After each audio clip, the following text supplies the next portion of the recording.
Student, chapter 5, retirement or death of a partner, and today's topic, retirement and settlement of loan. It may be agreed among the partner that the principal amount will be paid in a few equal installment. कभी कभी क्या होता है, जो partner retire हो रहा है उसको जो रिमेनिंग पार्टनर है वो एक लमसम अमाउंट पे ना करके उसको जो अमाउंट देनी है उसके अकाउंट में जो बैलेंस है वो इक्वल इंस्टॉलमेंट में पे करते हैं. In such case interest will be credited to the loan account on the basis of the amount outstanding at the beginning of each year and the amount paid will be debited to the loan account.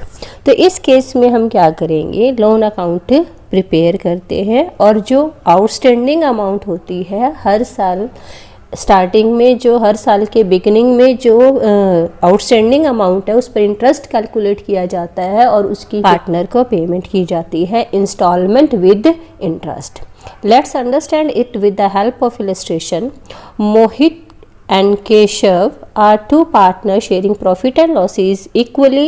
The balance sheet of their firm as at 31st March 2016 was as follow. Creditor general reserve capital account given है, cash in hand, book debt means debtor, closing stock, building, goodwill. ये आपको information given है. सबसे पहले आप क्या करोगे, general reserve है उसको डिस्ट्रीब्यूट करोगे पार्टनर्स में, गुडविल है वो डिस्ट्रीब्यूट होगी पार्टनर्स में.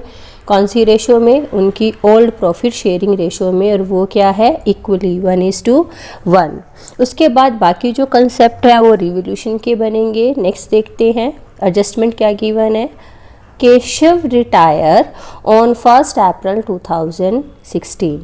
कौन रिटायर हो रहा है, केशव रिटायर हो रहा है. और आपको क्या प्रिपेयर करना है, you are required to prepare Keshav's capital account, Keshav's loan account till it is finally closed. जब तक वो फाइनली क्लोज नहीं हो जाता उसका आपको क्या बनाना है, लोन अकाउंट भी प्रिपेयर करना है. बाकी एडजस्टमेंट क्या गिवन है, goodwill of the firm was valued 9,000. अब आप इसमें से क्या करोगे, गेनिंग रेशो में उसको शेयर दोगे. कोई और इन्फॉर्मेशन अगर नहीं है तो ओल्ड रेशो ही क्या होगी, गेनिंग रेशो होगी. वैसे भी केशव रिटायर हो रहा है, एक ही पार्टनर बचा है आपका. सेकंड पार्टनर कौन सा, मोहित. तो मोहित पे ऑफ करेगा किसके लिए, गुडविल के लिए. एंट्री बनेगी Mohit account to Keshav's capital account. 20% of general reserve was kept aside as provision for doubtful debt. तो प्रोविज़न फॉर डाउटफुल डेट है वो आपको कहाँ से क्रिएट करना है, रिवोल्यूशन अकाउंट से क्रिएट नहीं करना, वो कहाँ से करना है, जनरल रिजर्व से क्रिएट करना है. और 20% जनरल रिजर्व का माइनस करने के बाद जो रिमेनिंग जनरल रिजर्व होगा वो पार्टनर में डिस्ट्रीब्यूट हो जाएगा, मोहित में और केशव में इक्वली. नेक्स्ट है, there was a piece of furniture value 2060 which was unrecorded in the books of firm. इससे क्या होगा, फर्नीचर इंक्रीज हुआ है, इट मीन्स रिवोल्यूशन अकाउंट जो है वो आपका क्रेडिट होगा, प्रॉफिट है. रिवोल्यूशन अकाउंट का आपका सिर्फ एक ही कंसेप्ट है, ये प्रॉफिट हुआ है, ये पार्टनर में इक्वल रेशो में डिस्ट्रीब्यूट हो जाएगा. नेक्स्ट क्या कह रहे हैं वो, Mohit decide to pay off Keshav by giving him this piece of furniture and the balance in annual instalment of ₹8,000 along with interest 5% पर एनम. तो जो उसका बैलेंस आएगा केशव के कैपिटल अकाउंट का, तो उसके लिए उसको क्या पे किया जाएगा, एक तो फर्नीचर पे किया जाएगा 2060 का. उसके अलावा जो बैलेंस बचेगा वो उसके लोन अकाउंट में ट्रांसफ़र कर दिया जाएगा और उसको एनुअल इंस्टॉलमेंट 8,000 प्लस 5% इंटरेस्ट ये भी पे किया जाएगा. केशव्स कैपिटल अकाउंट देखते हैं कैसे प्रिपेयर होगा. Yes, Keshav's capital account. पहले जो उसकी बैलेंस शीट में उसका कैपिटल का जो बैलेंस दिया हुआ है वो ट्रांसफ़र करोगे.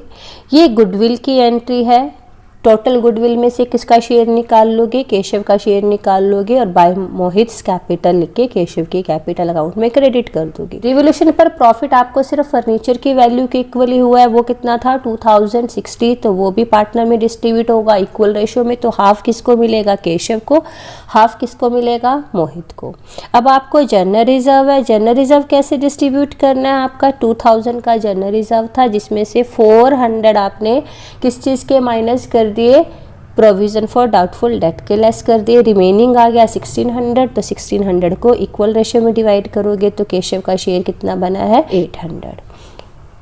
To goodwill account, old goodwill है, ओल्ड गुडविल आपको बैलेंस शीट में कितनी गिवन थी 3000, उसका हाफ किसके अकाउंट में डेबिट होगा, केशव के अकाउंट में, तो कितनी अमाउंट आ जाएगी 1500।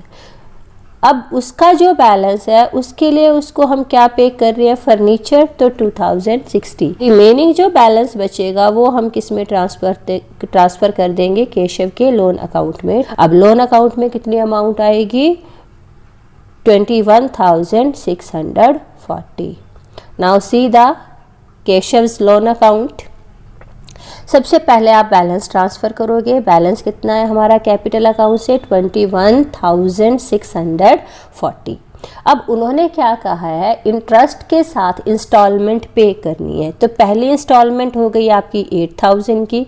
अब फर्स्ट ईयर में जो आप इंटरेस्ट पे करोगे वो होल अमाउंट पर पे करोगे, वो कितना 5% है होल ईयर का, 21,640 पर 5% के अकॉर्डिंग होल ईयर का इंटरेस्ट कितना आएगा 1082। तो ये आप किस में ट्रांसफ़र कर दोगे, लोन अकाउंट के credit side by interest account 1082, और उसको पेमेंट कर दोगे first instalment plus interest. First instalment हमने पे की 8000 की और उसमें इंटरेस्ट ऐड कर दिया, टोटल पेमेंट हमारी कितनी होगी फर्स्ट ईयर में 9082 टू बैंक अकाउंट। किससे पेमेंट करेंगे हम, टू बैंक अकाउंट से। अब जो रिमेनिंग बैलेंस है वो कितना रह गया आपका 13,640। ये अब हम क्या करेंगे, नेक्स्ट ईयर में लेकर जाएंगे। तो नेक्स्ट ईयर में हमारा बैलेंस कितना आ गया 13,640।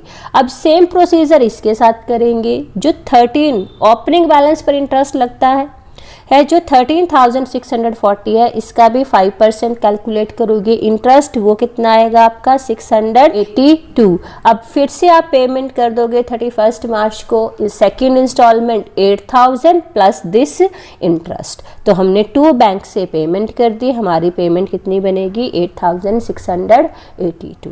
रिमेनिंग बैलेंस हम ट्रांसफ़र कर देंगे नेक्स्ट ईयर में। रिमेनिंग बैलेंस कितना रह गया आपका 5640।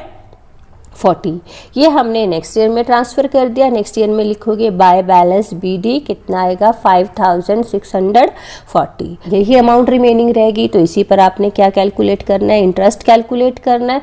वो कितना आया 282। तो अब आप बैंक से ये सारी अमाउंट क्या कर दोगे, पे कर दोगे। तो इस तरह से आपका लोन अकाउंट प्रिपेयर होगा जब तक उसको फाइनल पेमेंट नहीं हो जाती, जब तक सारे पैसे उसके पे नहीं हो जाते। तो in this way you have to prepare the loan account. I hope you understand. Now do the remaining illustration as well as practical.